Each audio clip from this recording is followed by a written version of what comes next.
Selamat datang di channel YouTube saya, khususnya di bagian virtual katekisasi.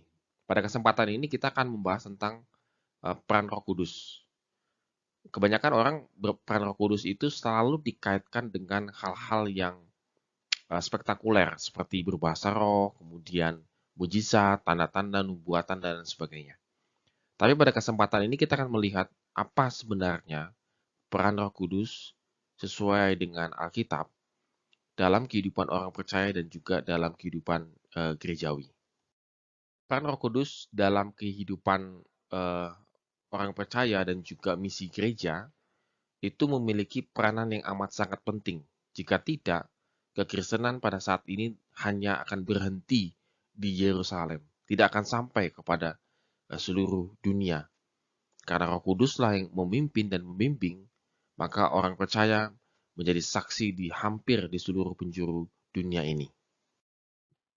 Kita akan melihat di Kisah Rasul pasal 2 ayat 16 sampai dengan 19 bahwa terjadi statement daripada Petrus mengenai apa yang baru saja terjadi.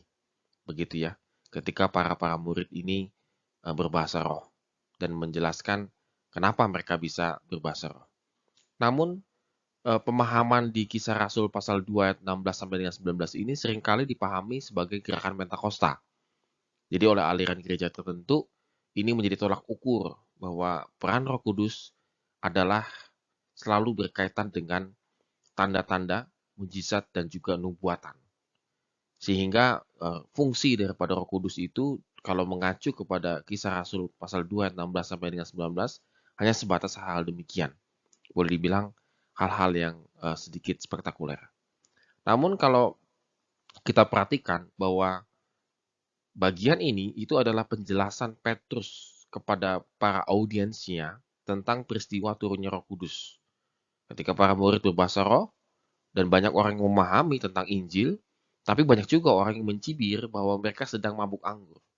Oleh karena itu, Petrus menjelaskan, karena mungkin sebagian besar itu dari Yerusalem adalah pendengarnya orang Yahudi, maka dia mengutip ataupun dia mengatakan kitab Yoel itu telah digenapkan pada hari itu. Sehingga mereka harus memahami bahwa peristiwa turunnya Roh Kudus itu sudah dinubuatkan jauh-jauh hari. Bukan sesuatu yang tiba-tiba jadi dan kemudian mereka menjadi seperti seorang gila gitu dan mabuk-mabukan. Lalu apa saja peran Roh Kudus dalam kehidupan orang Kristen dan juga misi gereja? Pernyataan Petrus yang tadi di pasal 2 ayat 17 sampai dengan 21 itu harus dipahami bahwa itu adalah pencurahan Roh Kudus kepada orang yang percaya kepada Yesus Kristus sehingga mereka mampu memiliki karunia untuk memberitakan Injil ke seluruh dunia. Berikut ini ada beberapa peran-peran Roh Kudus dalam kehidupan orang percaya dan juga misi gereja. Roh Kudus memberikan karunia-karunia kepada orang percaya agar dapat melakukan misi Allah untuk dunia ini. Kisah Rasul pasal 1 ayat 8. Kemudian Roh Kudus itu memimpin semua orang percaya agar menjadi pribadi yang kudus, hidup yang kudus. 1 Petrus pasal 1 ayat yang kedua. Kata kudus di situ berarti dalam proses diubahkan oleh Roh sehingga makin hari makin mencerminkan kekudusan dan sifat-sifat mulia Allah. Roh Kudus menyatukan orang-orang percaya menjadi persekutuan keluarga Allah dan tubuh Kristus yang hidup, saling mengasihi melayani satu sama lain. Itu dapat kita lihat di Efesus pasal 2 ayat 19, 1 Korintus 12 ayat 27, 1 Korintus 3 ayat 16. Peran Roh Kudus juga di sepanjang sejarah umat Allah ini adalah menciptakan sifat gereja yang am dan internasional. Jadi sifat ya, bukan bukan jadi satu nama gereja begitu ya, tetapi sifatnya adalah umum dan internasional, am, satu dan internasional.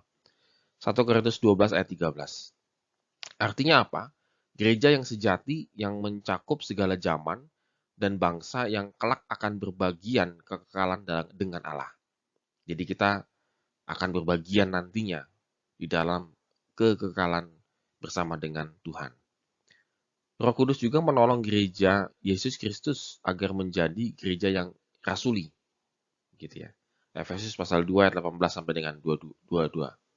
Rasuli berarti memelihara kesetiaan kepada Yesus Kristus, sang kepala gereja, dengan selalu menjaga kemurnian ajaran, kehidupan, dan misi gereja, sesuai dengan firman-firman yang telah Allah wahyukan melalui para nabi dan para rasul. Jadi bagaimana Roh Kudus itu membimbing kerasulan gereja itu tetap terus hidup dalam ajaran-ajaran firman Tuhan yang benar, dan juga salah satunya adalah memberitakan firman Tuhan. Kemudian kita akan masuk melihat peran Roh Kudus dalam hal pendewasaan dan penguatan kehidupan gereja.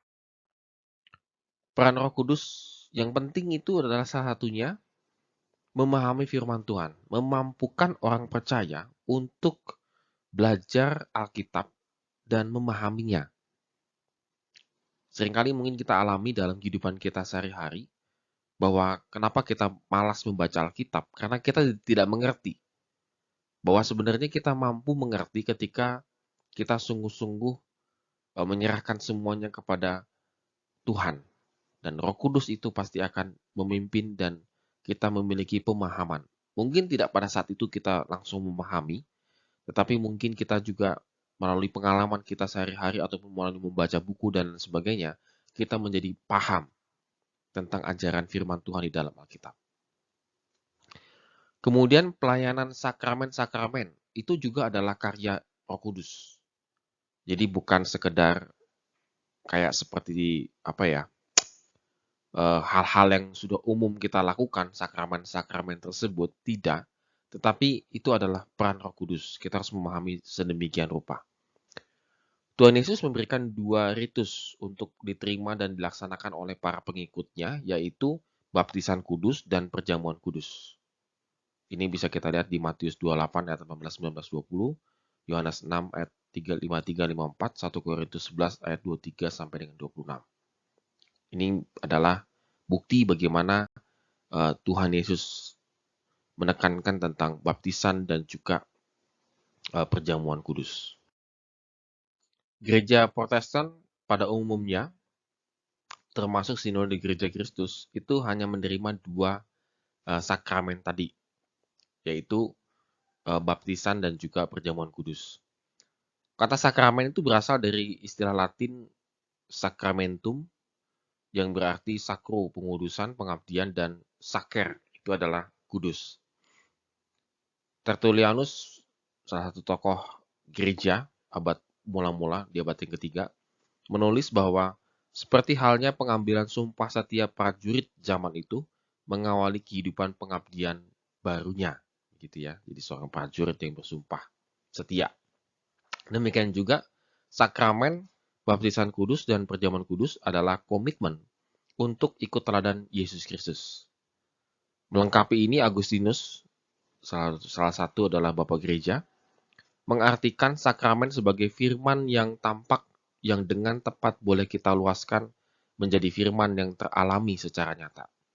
Jadi sebuah komitmen pengabdian, tetapi tidak hanya sekedar sebuah komitmen, tetapi itu benar-benar nyata di dalam kehidupan kita sehari-hari. Yaitu kita mengabdi, boleh dibilang begitu, mengabdi dan mengikuti teladan Yesus Kristus. Apa arti baptisan kudus? Bagaimana sakramen baptisan kudus dilayankan di Sinode Gereja Kristus? Sakramen ini, baptisan sakramen ini, itu intinya adalah mempersatukan hidup orang yang percaya kepada Yesus Kristus menjadi satu. Syaratnya adalah dia percaya Yesus Kristus adalah juru selamat yang hidup.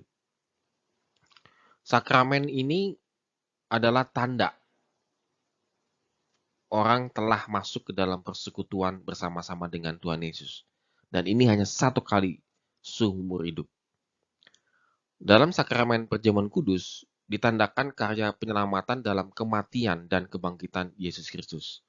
Sehingga orang yang ikut sakramen baptisan kudus ini, dia tidak hanya diselamatkan, tetapi dijamin bahwa dia kelak nanti akan bangkit juga dari antara orang mati. Sehingga eh, keyakinan kita, iman kita tidak menjadi sia-sia di dalam Tuhan Yesus Kristus. Ada dua gambaran yang dapat kita lihat dari penjelasan tentang baptisan kudus di ayat-ayat yang tadi sebelumnya. Yang pertama adalah baptisan itu sebenarnya merujuk kepada karya kematian, pengorbanan Yesus di kayu salib, dan juga kebangkitan Tuhan Yesus. Ini adalah esensi daripada baptisan yang ditandai dengan baptisan itu artinya masuk ke dalam air dan keluar dari air. Boleh dibilang gitu, dicelupkan dan muncul kembali. Tapi ada juga gambaran di perjanjian lama dan juga di perjanjian baru bahwa ritual pemercikan darah itu juga menunjukkan kepada penghapusan dosa. Jadi salah juga kalau kita mengatakan baptis selam itu yang paling benar, lalu kemudian atau baptis percik itu yang paling benar. Tidak. Kedua hal ini ada di dalam Alkitab tentang bagaimana cara baptisan. Namun yang harus kita ingat itu adalah esensinya, bahwa ini adalah kematian, pengorbanan Yesus di kayu salib dan juga kebangkitan Tuhan Yesus. Maka baptisan yang dilakukan oleh Sinode Gereja Kristus itu memilihnya adalah baptisan percik. Tetapi dengan esensi, penekanan esensi adalah kepada mati dan bangkit bersama dengan Tuhan Yesus Kristus. Artinya mati itu mati terhadap dosa-dosanya, lalu mulai hidup baru, dan juga suatu saat nanti ketika Tuhan Yesus datang kedua kalinya dibangkitkan bersama-sama dengan yang lainnya. Nah, ini yang menjadi esensi daripada baptisan. Sehingga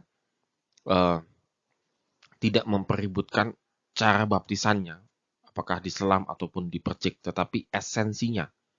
Bagaimana seseorang itu ketika dibaptis, lalu mulai hidup bersekutu bersama-sama dengan Tuhan Yesus Kristus. Mengapa Sinode Gereja Kristus melakukan baptisan kudus kepada bayi dan anak kecil? Karena ajaran Alkitab mengatakan anugerah Tuhan bekerja ke dalam isi rumah tangga orang percaya. Ia akan menyampaikan satu berita kepada kamu yang akan mendatangkan keselamatan bagimu dan bagi seluruh isi rumahmu. Kisah Rasul 11 ayat 14. Jadi seluruh isi rumahmu termasuk juga anak-anak kecil yang ada di dalam rumah itu. Karena suami yang tidak beriman itu dikuduskan oleh istrinya dan istri yang tidak beriman itu dikuduskan oleh suaminya. Andai kata tidak demikian, niscaya anak-anakmu adalah anak cemar, tetapi sekarang mereka adalah anak-anak kudus. 1 Korintus 7 ayat 14. Ini mengindikasikan kuat bahwa bagaimana peran orang tua itu juga dapat mengkuduskan anak-anak. Jadi ini yang menjadi dasar daripada Sinode Gereja Kristus melakukan baptisan kudus kepada bayi dan anak.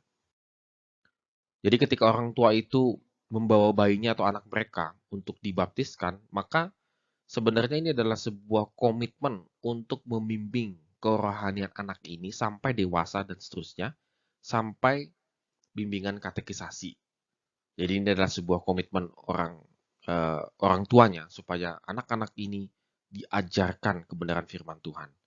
Demikian juga orang dewasa yang berasal dari latar belakang yang bukan Kristen. Ini akan dibimbing juga baik itu oleh rohaniawan, majelis maupun juga orang percaya yang lainnya supaya mereka sungguh-sungguh menerima sakramen baptisan kudus dan hidup bersama-sama dengan Tuhan Yesus Kristus.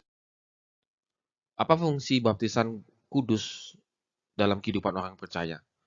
Yaitu bagaimana orang yang sudah dibaptiskan untuk taat kepada Tuhan Yesus Kristus. Hidup bergantung kepada Tuhan Yesus. Mengandalkan Tuhan Yesus. Ini perlu pertolongan daripada Roh Kudus. Sehingga dalam kehidupan kenyataan sehari-hari, orang percaya dapat melewatinya dan sanggup melewatinya bersama dengan Tuhan. Yang kedua adalah untuk mengalahkan kuasa dosa dan berupaya untuk hidup kudus. Roma 6 ayat 10 sampai dengan 11, 1 Petrus 1 ayat yang kedua. Untuk mengalahkan dosa, hidup kudus, ini perlu pertolongan Roh Kudus. Sehingga kita mampu melakukannya. Kita tidak mampu melakukan sendiri dengan kekuatan kita sendiri. Sehebat-hebatnya kita berupaya menghindari dosa, tetap saja kita akan berdosa. Tetapi kita mampu menghindari dosa ketika kita hidup serius di hadapan Tuhan. Akta anugerah apakah yang orang percaya terima dari Yesus Kristus dalam sakramen perjamuan kudus? Jadi aktanya ini apa begitu ya? Ketika Tuhan Yesus menunjukkan anugerahnya melalui tubuhnya dipecah-pecahkan dan darah Yesus tercurah sehingga kita bisa makan dan minum. Boleh dibilang itu adalah tubuh dan juga darah Yesus secara rohani. Jadi saudara sekalian, bukan kita jadi kanibal begitu ya yang disangkakan, tetapi itu dipandang secara rohani. Kita makan roti dan juga minum anggur, ini sebuah lambang bahwa ini adalah tubuh Tuhan Yesus yang dipecah-pecahkan, artinya yang diserahkan begitu, dan juga darahnya yang tercurah di atas kayu salib untuk menghapus dosa-dosa kita. Ini adalah sebuah anugerah yang Tuhan berikan kepada kita. Sehingga dengan menerima dalam iman yang sungguh-sungguh, orang percaya mengalami pembaharuan persekutuan dengan Kristus Yesus. Sambil menunggu nanti kita akan makan dan minum bersama-sama di surga kelak. Yohanes 6 ayat 54 sampai dengan 56. Bagaimana kita harus menerima sakramen perjamuan kudus? Kita menerima sakramen perjamuan kudus bukan karena kita sudah sempurna, kudus dan layak, melainkan supaya kita mengalami pembaharuan dan penyegaran hubungan dengan Yesus Kristus yang membuat dampak penyelamatan dan pengudusan kita semakin nyata dalam kehidupan kita. Jadi ini adalah sebuah bagaimana kita harus mengalami pembaharuan yang sungguh-sungguh di dalam Tuhan Yesus. Karena itu sakramen perjamuan kudus dilaksanakan dalam suasana syukur dan dengan sikap percaya dan pertobatan yang sungguh-sungguh dan berkelanjutan. Jadi kita melakukan sakramen perjamuan kudus hendaknya kita tidak main-main begitu ya. Sambil tertawa, senyum sana senyum sini, selfie begitu ya, saudara. Tidak. Tapi harus dengan ucapan syukur. Apabila ada kelemahan dan dosa, hendaknya diakui dan ditinggalkan. Sehingga kita boleh menerima perjamuan kudus sebagai komitmen kita untuk hidup baru dan taat kepada Tuhan Yesus. Sebaliknya jika ada dosa yang masih tidak disesali dan tidak ditinggalkan, maka sakramen perjamuan kudus tidak untuk orang yang demikian. 1 Korintus 11 ayat 28. Jadi ketika saudara masih ada dosa yang saudara tahu itu dosa, tapi saudara tidak mau tinggalkan, misalnya dendam, iri hati, membenci, dan lain sebagainya, Anda tidak mau mengakuinya dan tidak mau meninggalkannya, lebih baik tidak mengambil sakramen perjamuan kudus. Seberapa seringkah sakramen perjamuan kudus dilayankan? Oleh berbagai pertimbangan praktis, sejauh ini Sinode Gereja Kristus melayangkan sakramen perjamuan kudus 4 kali dalam 1 tahun.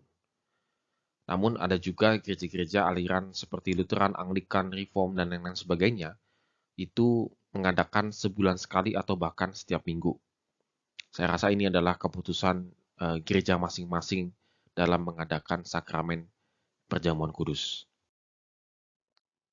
Bolehkah orang percaya mengadakan perjamuan kudus sendiri di keluarga masing-masing? Ini menjadi perdebatan di tengah wabah COVID-19 ini, pembatasan ruang sosial dan lain sebagainya. Ada gereja yang mengadakan perjamuan kudus secara online, streaming, dan juga ada gereja yang mungkin mengadakan perjamuan kudusnya di rumah masing-masing. Dalam hal ini, Sinode Gereja Kristus mengambil jalan yaitu mengadakan perjamuan kudusnya nanti setelah wabah ini dinyatakan selesai, maka kita mengadakan perjamuan kudus. Jadi lebih kepada mengacu pertimbangan secara praktisnya saja. Tapi kalau kita lihat di Alkitab, ada petunjuk dalam Kisah Rasul bahwa gereja mula-mula melakukan ibadah dan perjamuan di rumah mereka. Kemungkinan yang dimaksudkan dengan memecahkan roti di Kisah Rasul 2 ayat 42 adalah dalam rangka meneruskan perjamuan yang Tuhan Yesus lakukan bersama para murid.